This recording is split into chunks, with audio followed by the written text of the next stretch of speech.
दोस्तों, हमारे देश के केंद्रीय मंत्री नितिन गडकरी को धमकी भरी कॉल करने वाले शख्स के बारे में एक बड़ा खुलासा हो गया है। लेकिन ये खुलासा होने के बावजूद भी इस खबर को उतनी ज्यादा तवज्जो नहीं दी जा रही है जितनी दी जानी चाहिए थी। नितिन गडकरी एक ऐसा नाम है जो सियासत में एक अपनी अलग पहचान रखते हैं। अपने बयानों की वजह से, अपनी राजनीति की वजह से वो लोगों के दिलों पर राज करते हैं। लेकिन फिर भी मेन स्ट्रीम मीडिया में इस पूरी खबर को लेकर एकदम सन्नाटा पसरा हुआ है, जैसे कुछ हुआ ही नहीं है, जैसे इस पूरी खबर से इनको कोई मतलब ही नहीं है। इस पूरी खबर से क्योंकि टीआरपी नहीं मिलेगी या फिर आका की अगेंस्ट ये खबर हो जाएगी, इससे इस खबर को नहीं उठाया जा रहा है, या फिर इस पूरे मामले पर नमक मिर्च मसाला लगाने के लिए उनको एक एजेंडा वाला टॉपिक नहीं मिल रहा है, इसलिए इस खबर को नजरअंदाज किया जा रहा है। कई ऐसे सवाल हैं जो इस पूरी खबर के सामने आने के बाद उठ रहे हैं। हालांकि खाना पूर्ति जरूर कर दी गई है सिर्फ वेबसाइट पर खबर छापने के बाद, लेकिन अगर यहीं पर जिस शख्स ने धमकी भरी कॉल दी है किसी विशेष समुदाय से ताल्लुक रखता, तो अब तक हेडलाइंस पर हेडलाइंस चल रही होती, ब्रेकिंग न्यूज चल रही होती, डिबेट हो रही होती, पूरा का पूरा पैनल बिठा दिया गया होता, रिपोर्टिंग हो रही होती, ग्राउंड पर लोगों को भेज दिया गया होता। लेकिन अब ऐसा कुछ भी देखने को नहीं मिल रहा है, क्योंकि नितिन गडकरी को धमकी देने वाला डी कंपनी का एक्टिव सदस्य कथित तौर पर, जो उसने खुद बताया है पुलिस के मुताबिक, जयेश पुजारी है, जिसका नाम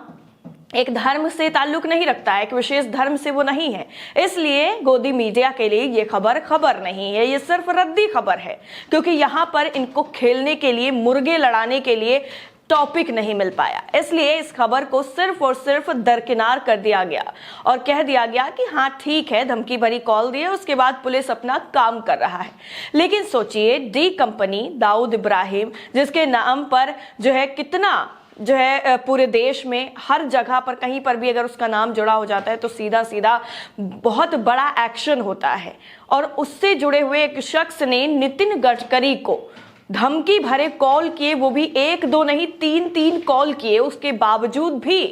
इस पूरे मामले पर सिर्फ पुलिस क्या कर रही है उस चीज को पुलिस पर छोड़ दिया गया। एक भी सवाल नहीं दागा गया कि नागपुर, महाराष्ट्र की जो पुलिस है वो अभी तक इस पूरे मामले पर उससे पूछताछ करने के लिए क्यों नहीं गई है, क्यों इस पूरे मामले पर उससे सामने बिठाकर कोई सवाल नहीं किया गया है कि आखिर उसने ऐसा क्यों किया,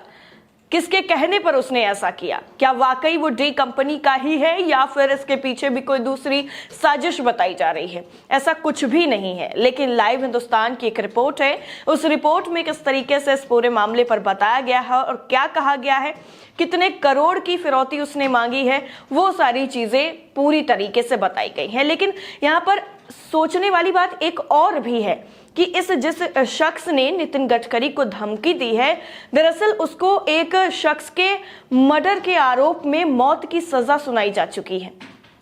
यानी उसको सजा हो चुकी है, लेकिन उसके बावजूद भी वो जेल के अंदर से अपना जो पूरा गिरोह है उसको ऑपरेट कर रहा है, अपने पूरे गिरोह को चला रहा है। यहाँ पर जो सख्ती की बात की जाती है कि जेल के अंदर किसी भी तरीके के कोई भी सामान नहीं पहुंचाया जा सकता, इलेक्ट्रॉनिक तो बिल्कुल भी नहीं, तो यहाँ पर पुलिस प्रशासन की और जेल व्यवस्थाओं पर भी सवाल खड़े होते हैं कि इतने बड़े जो है शख्स, जो एक मर्डर के केस में जिसको मौत की सजा कोर्ट ने सुना दी है, उसके पास मोबाइल आखिर कहाँ से पहुंचा। और बताया ये भी जा रहा है कि ये एक दो बार नहीं है, पहले भी इसने कई बड़े बड़े अफसरों को, अधिकारियों को फोन करके धमकियां दी हैं।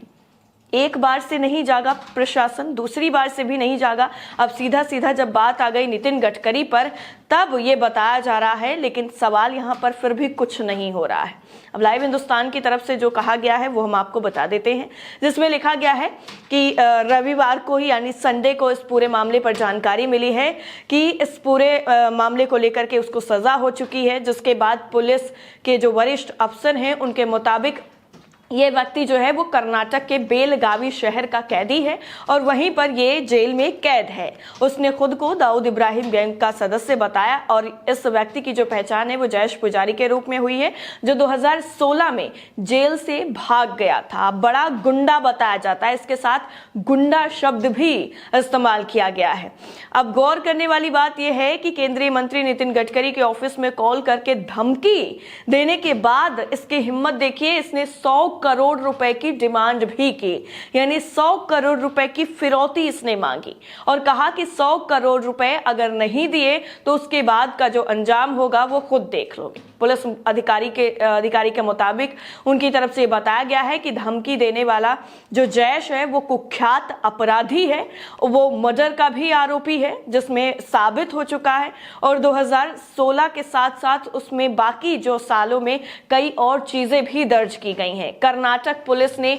उसे गिरफ्तार किया था और पुजारी ने पूर्व में कुछ वरिष्ठ अधिकारियों को जिस तरीके से धमकी भरे कॉल दिए थे, बम फेंकने की धमकी भी दी थी, उसके बावजूद भी इस तरीके से जो लापरवाही है, उसकी जो सुरक्षा है उसमें बढ़ती गई है। यानी बैरक के अंदर इस तरीके से फोन रखना और कई बार कॉल करके धमकी देना वाकई गंभीर सवाल खड़े करता है, जिस पर पुलिस प्रशासन को जवाब देना चाहिए और सामने आकर ये बताना चाहिए कि एक केंद्रीय मंत्री की सुरक्षा में इस तरीके से चूक कैसे हो सकती है, कैसे उनको जो है 100 करोड़ की फिरौती के लिए उनके ऑफिस पर फोन आ सकता है और उसके बाद अब भी उससे पूछताछ आखिर क्यों नहीं की गई है।